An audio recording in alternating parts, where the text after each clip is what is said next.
நிறைய பேர் இந்த பாட்டை கமெண்ட்ல கேட்டிருந்தீங்க. இதோ உங்களுக்காக. சாம்பார் சாதம், தக்காளி சாதம், எலுமிச்சை சாதம், புளி சாதம், தேங்காய் சட்டினி, புதினா சட்டினி, கார சட்டினி, சாம்பாரு, இட்லி, தோசை, ஆப்பம், புட்டு, இடியாப்பம்,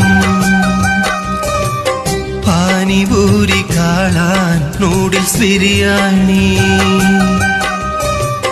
மசால் தோசை, சப்பாத்தி, பூரி, புரோட்டா, பொங்கல், ஊத்தப்பம், பஜ்ஜி, போண்டா, மெதுவடை, காரவடை, உண்ணியப்பம், கொழுக்கட்டை, ஆம்லேட்டு, மீன் குழம்பு, சோறு, ரசம், கோழிக்கறி, முட்டை குழம்பு, துவையல், ஆட்டுக்கால் சூப்பு.